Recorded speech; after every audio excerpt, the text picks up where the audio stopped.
सोनकांबळे वाहन चालक यांच्यावरती त्यांचा मर्डर झाला, परंतु त्या ठिकाणचं पोलीस प्रशासन हे ती चौकशी जी पक्षपाती करत नाही आहे आणि त्याला गुंड्यांना पाठीशी घालत आहे. चौकशी करणाऱ्या PI यांच्या परिवाराला बोलतो की 5 लाख रुपये घे आणि हे प्रकरण मिटवून टाक. मग हे पोलिसांचं काम काय फक्त तोडपाने करण्याचं आहे का गरिबांना न्याय देण्याचं आहे? इम्रान सेना आणि अनिशा कामगार संघटनेच्या वतीनं या ठिकाणी जे आंदोलन होतं ते एक प्रायोगिक तत्त्वाचं आंदोलन होतं की आम्ही येथील प्रशासना, कारण हा इथला रहिवासी असल्यामुळे आम्हाला पुण्याच्या प्रशासनावर विश्वास नाही आहे, म्हणून निपक्षपाती जांच होण्यासाठी आम्ही या ठिकाणी आंदोलन केलेलं आहे. परंतु आम्हाला जर न्याय नाही भेटला तर आम्ही पूर्ण महाराष्ट्रभर हे आंदोलन करू आणि जोपर्यंत न्याय भेटत नाही आम्ही काही शांत बसणार नाही.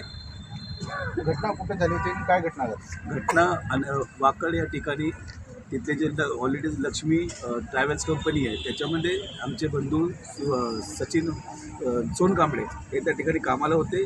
त्या काम करत असताना तिथं एक अपघात झाला, त्याच्यामुळे त्यांचा काही दोष नसताना देखील तिथल्या स्थानिक लोकांनी त्यांना मारहाण केली आणि त्यांच्याकडनं पैसे घेतले. या पैसे घेण्याचा राग येऊन आता तिथला जो मालक आहे त्यांना मारहाण केली व यांच्या मोबाईलमध्ये डॉक्टर बाबासाहेब आंबेडकरांचा फोटो व भीमा कोरेगावचं चित्र बघून तिथल्या जातीवादी लोकांनी यांना बेदम मारहाण केली. 8 दिवस यांना कुठलाही उपचार न घेता फेकून देण्यात आलेला आहे आणि त्यामुळे वेळेवर उपचार न भेटल्यामुळे त्यांचा जीव गेलेला आहे. हे पूर्ण प्रशासन, पोलीस प्रशासन यांचा हा दोष आहे आणि हा आपल्या प्रशासनाचा बळी आहे. त्यामुळे आम्ही त्यांना न्याय भेटण्यासाठी आंदोलन करतो. जय भीम. मी भीमराज सेनेची महाराष्ट्र अध्यक्ष आहे आणि हा जो मोर्चा काढलेला आहे तो कडील वाहतूक संघटना आहे त्यांनी काढलेला आहे आणि भीमराज सेना याच्यामध्ये सक्रिय सहभाग त्यांनी नोंदवलेला आहे. खरं तर सचिन सोनकांबळे हा जो युवक आहे हा नांदेडमध्ये राहणारा होता त्यांचा आणि त्याची वाकडमध्ये हत्या झालेली आहे. वाकड आणि चाकण दरम्यान त्याची हत्या झालेली आहे.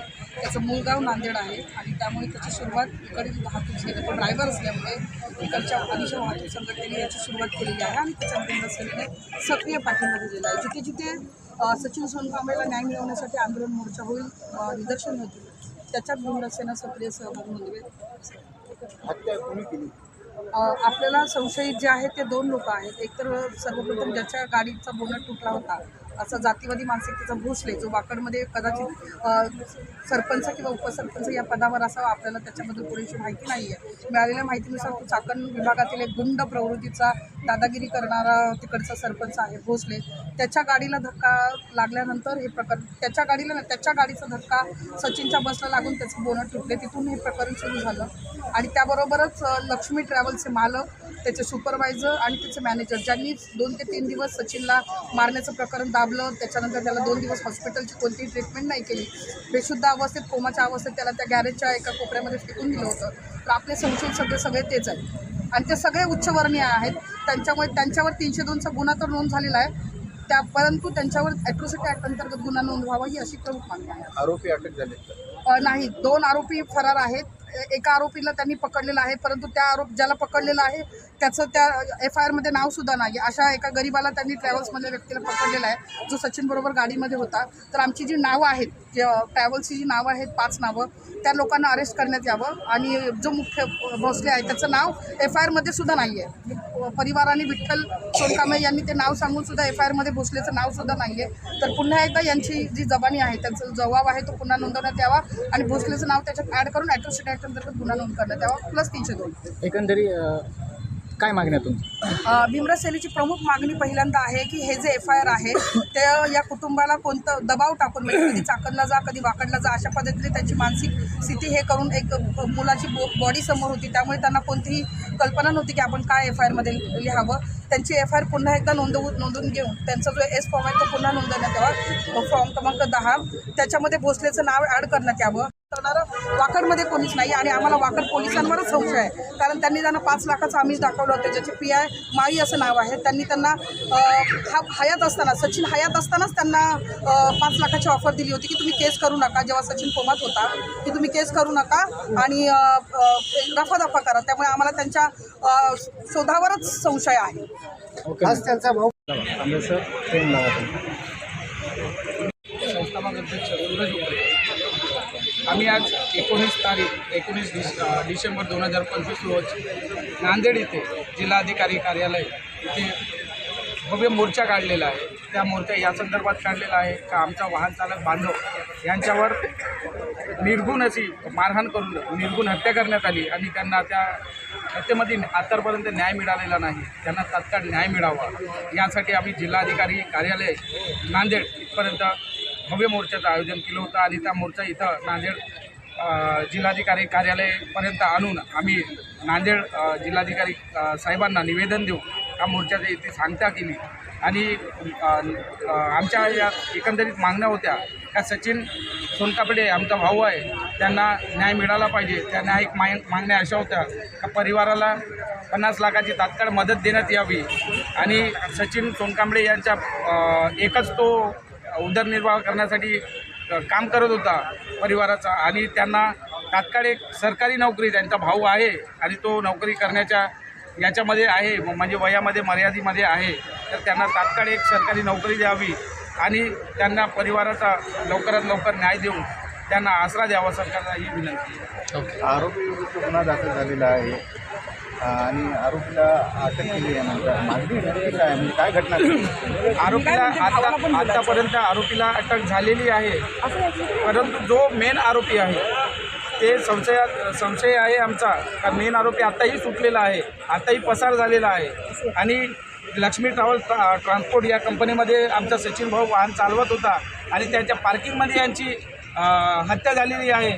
म्हणजे पार्किंगमध्येच तो बेशुद्ध अवस्थेत आढळला तर आमचा संशय आहे का त्या पार्किंगमध्ये त्यांची हत्या झालेली आहे आणि आत्तापर्यंत लक्ष्मी ट्रॅव्हल्स जे ह्या व्यवस्थापक मालकावर गुन्हे दाखल झालेले नाही आहे आणि कोणीही असं म्हणू शकत नाही का आणि त्याच्या अगोदरच सचिन भाऊचा जेव्हा बससोबत अपघात घडला होता भोसले नामक युवकाचा तेव्हाच त्यांनी सेटलमेंटसाठी 40 लाखाची रक्कम दिलेली होती 40,000ची रक्कम दिलेली होती आणि ते 40,000 कोणताही मॅनेजर देऊ शकत नाही.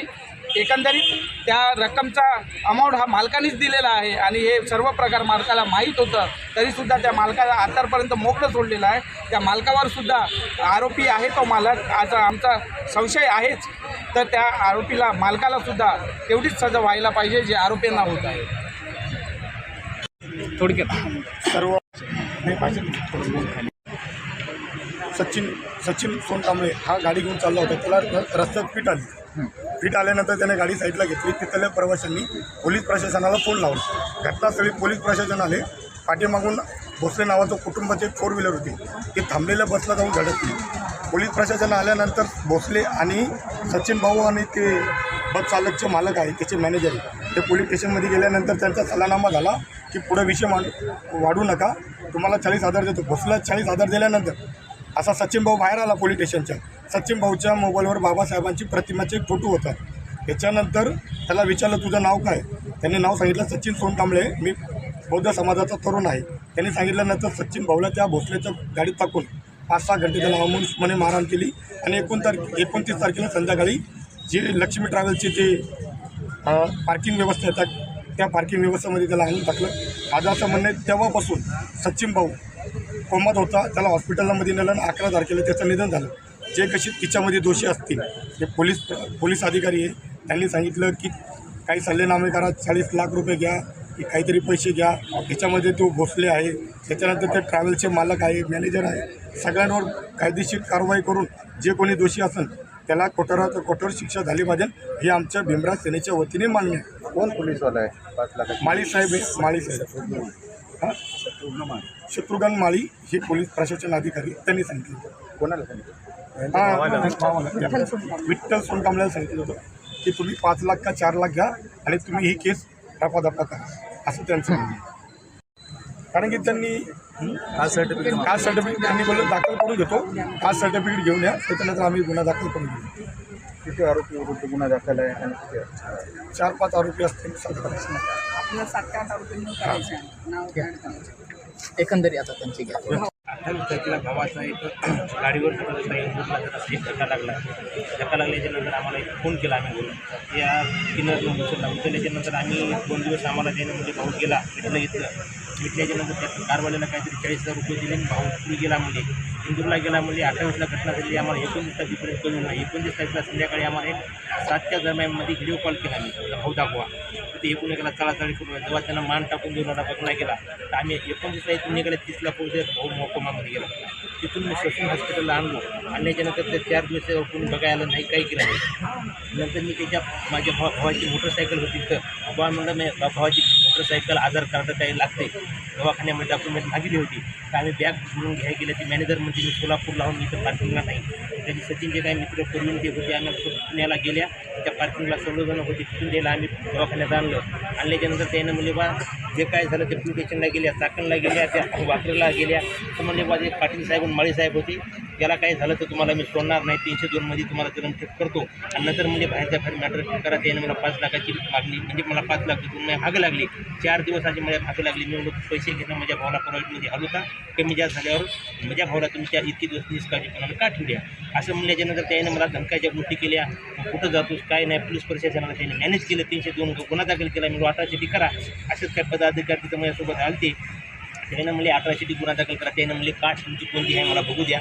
तुम्ही गावाकडे जा कास्ट घेऊन या. याच्यामध्ये समजा इतर कोणी या कास्टची माणसं असतील तर त्याला 18 केल्यावर नंतर घेता येणार. तुम्ही कास्ट घेऊन या म्हणून मला मुदत दिली त्यानं. आणि मी गावाकडे आलो. त्याची 11 तारखेचा मृत्यू पावला तरी त्याची मला नंतर त्याचा एक आरोपी आतासुद्धा ऐकून घ्या. गावाला फक्त आरोपी त्यांना अटक केली. फिर्यादीचे आधीच आरोपी आमच्या आधी जाऊन पोलीस स्टेशनला बसू लागले. तर मी साहेबाला म्हणलं साहेब हे आमच्या आधी आरोपी जाऊन तुमच्याजवळ गेले तर आम्ही फिर्यादी असून आम्ही येणार आहे. तुम्ही आरोपीला काय म्हणून जवळ गेल्या. तर त्यांना म्हणजे बा घरच्या घर सेटलमेंट करा. 4-5 लाख रुपये तुम्ही घ्या. त्या भावाचं कसं आहे गेलेला आहे. मी म्हणलं माझा भाऊ तुम्हाला येत नाही. मला पैशाची गरज नाही. मला भाऊ पाहिजे. माझ्या लहान भाऊ होता सर्वांमध्ये. माझ्या भावाला न्याय द्या. मला पैशाची गरज नाही. त्याला कठोरात कठोर सजा द्या, शिक्षा द्या. 18 करा म्हणून त्यानं मला मदत दिली. आता साहेबासोबत मी पुण्याला जाणार आहे. गेल्याच्या नंतर असं तिथं जाऊन साहेबांना जे तिथे त्याच्या पोलीस स्टेशनला जे म्हणले ते रेकॉर्डिंग काढावं. 18 करतो म्हणलेले. आणि मी त्याच्यात जर नाही म्हणलं तर मग मला दोषी देवावं. कारण का की त्याच्यावर गुन्हा दाखल झाला पाहिजे. मला न्याय पाहिजे. माझ्या भावाचा प्रयाण केला. मला पैशाची गरज नाही. प्रशासनाला एवढी विनंती आहे की माझ्या भावाला जे घडलं आहे ते दुसऱ्या कुणा ड्रायव्हरला करून यायला कठोर सजवर द्यावा एवढी विनंती आहे. माझा भाऊ आज इथून गेला ते पुण्याला त्यांना आज कमी 10 वर्ष झालं करीत गेला काम. तर आज तुम्हाला सांगतो की आमचा भाऊ फक्त येऊन जाऊन आई वडिलाला सगळ्याला कॉन्टॅक्टमध्ये होता. आमचा 4 दिवस आम्हाला कॉन्टॅक्ट येणं गोप दिला नाही. पार्किंग लावून टाकलं. तिथे व्हिडिओ त्याने तपासावं. आणि मला जे व्हिडिओ कॉल करतं तिथे रेकॉर्डिंग नाही. त्याच्यामुळं एवढंच आहे की प्रशासनाला विनंती आहे माझ्या भावाला न्याय मिळावा. आम्हाला पैशाची काही जरूरत नाही. आमच्या भावाच्या जे दोषी आहेत त्याला कठोरात कठोर